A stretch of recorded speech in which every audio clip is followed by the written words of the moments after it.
सोने के पिंजरे में एक तोता कैद था और तोता बोलने वाला था। राजा जी के यहाँ पर यह प्रथा थी कि महीने में 2 बार कथा होती थी और कथा सुनाने के लिए जब भी पंडित जी आते, जब भी वो अध्याय खत्म करते तो हर अध्याय के आखिरी में कहते हरि मिले तो बंधन छूटे। और जैसे ही पंडित जी ये कहते तोता कहता पंडित झूठा है। और जैसे ही तोता ये कहता पंडित जी के लिए सिचुएशन अजीब हो जाती, हर बार एम्बैरेसिंग सिचुएशन हो जाती। 2-3 बार तो चल गया, लेकिन पंडित जी को लगा कि तोता मानने वाला नहीं। पंडित जी अपने गुरु के पास गए और गुरु जी को बताया कि वहाँ पर जब राजा के यहाँ पर कथा सुनाता हूँ और कहता हूँ कि हरि मिले तो बंधन छूटे, तो तोता कहता है कि पंडित झूठा है।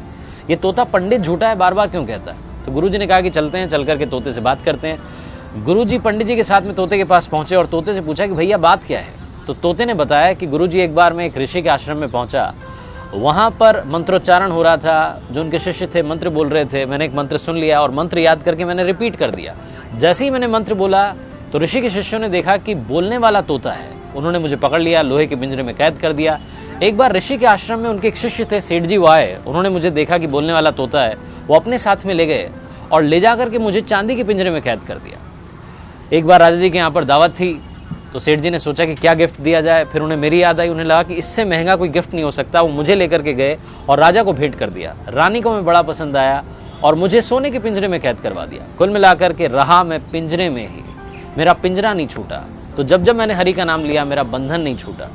गुरुजी ने तोते को अपने पास बुलाया और उसके कान में एक बात कही। गुरुजी पंडित जी को लेकर के वहाँ से चले गए।